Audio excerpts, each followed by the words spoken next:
Bonjour ou bonsoir, tout dépend à quelle heure vous écoutez ce podcast de l'Odigimédia.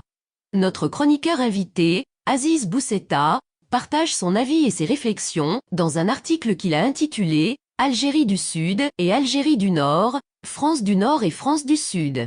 Alors écoutons-le dans ce podcast. L'auteur commence son article ainsi. Décidément, cette histoire entre la France et l'Algérie n'en finira jamais. 132 années d'occupation, de colonisation, d'appropriation, 8 ans de guerre et de massacres croisés et 61 ans d'indépendance formelle faite de dépendance aussi mutuelle qu'éternelle, cela laisse des traces. La France ne peut pas plus se passer de l'Algérie que l'Algérie de la France, avec le Maroc et le Maghreb comme victimes collatérales d'une identité tumultueuse. En 1827, le Dey d'Alger reçoit le consul général de France Pierre Deval et s'énerve contre lui et contre la France, pour une sombre question d'argent. S'ensuit le fameux soufflet, une petite gifle pour le consul Deval, une grande claque pour le Maghreb. La gifle allait servir de remplacement des Ottomans en Algérie, après 4 siècles, par les Français, pour 1 siècle et demi, et même plus.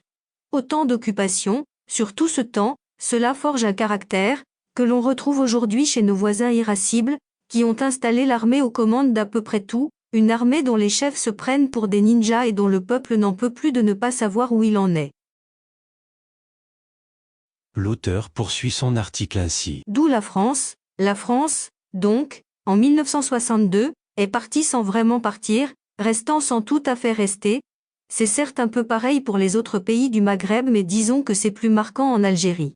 Les Algériens, donc, entre 1954 et 1962, hurlaient à la France de s'en aller, en chœur, mais les Français natifs du coin avaient le cœur à rester, et tout cela avait créé une grosse dose de rancœur, de part et d'autre, qui est toujours là.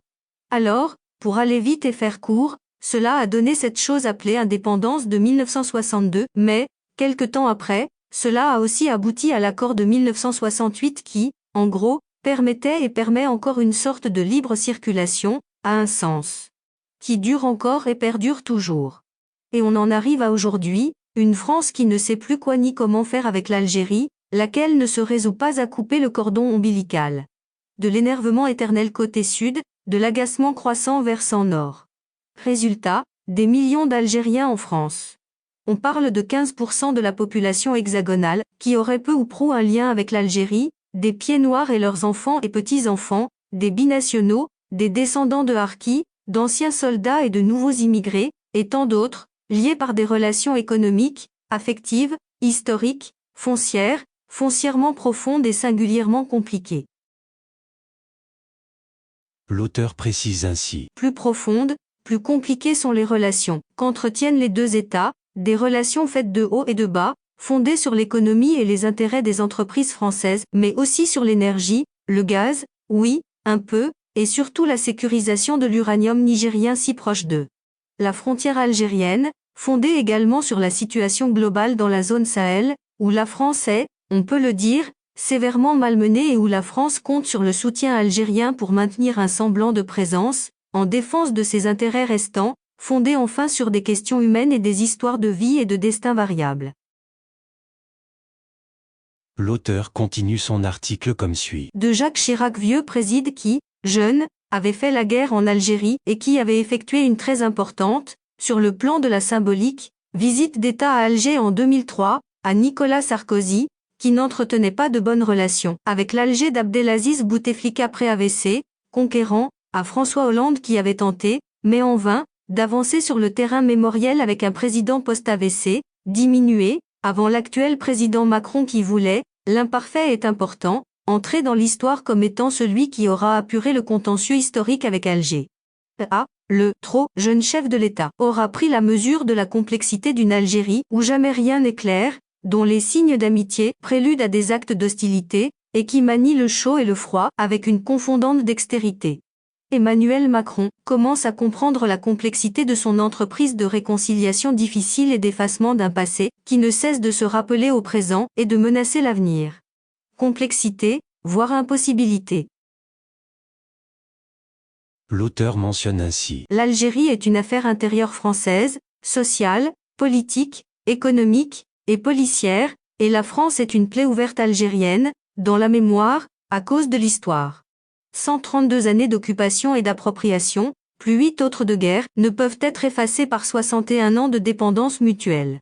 Alors la classe politique française, lasse et agacée, ne voyant rien venir d'autre d'Algérie que des gens qui s'installent, se lève et élève de plus en plus la voix pour dénoncer l'accord migratoire de 1968, prélude à une profonde remise en question de ses relations avec sa créature. Il n'est certainement pas fortuit de voir l'ancien ambassadeur de France en Algérie, 2 fois, se démener pour dire haut, très haut, ce qu'est véritablement, et ne cessera d'être, l'Algérie. Et peut-être même que le président Macron comprend qu'en désavouant et en s'éloignant de ce si mal élu et si impopulaire président Tebboune, en prenant ses distances avec l'armée qui le guide et le téléguide, il gagnerait bien plus qu'il ne perdrait. Sur tous les plans, intérieur-extérieur, et dans tous les domaines, sécuritaires, militaires et même populaires. L'auteur conclut son article ainsi. La France du Nord et du Sud, l'Algérie du Sud et du Nord, en un mot la France-Algérie, ne peut plus durer sans faire endurer le pire à la France et aux populations algériennes. Le temps fait bien les choses, dit-on. Il est temps de bien les faire. Rédigé par Aziz Bousseta, élu par l'intelligence artificielle de l'Odigimédia. Merci d'avoir écouté ce podcast de l'Odigimédia, ce bouquet de supports numériques, portail, magazine mensuel connecté, web radio et web TV. N'oubliez pas de télécharger notre application l'Odigi Mobile sur Play Store et de vous abonner à notre chaîne YouTube l'Odigi TV. Vous pouvez, aussi, nous suivre sur nos réseaux sociaux, Instagram, Facebook, TikTok, LinkedIn et Twitter. Ou encore, vous inscrire sur notre newsletter quotidienne à partir du portail lodigi.ma. Alors, on se dit au prochain podcast de nos chroniqueurs invités. Et à très bientôt, si et seulement si vous le voulez bien.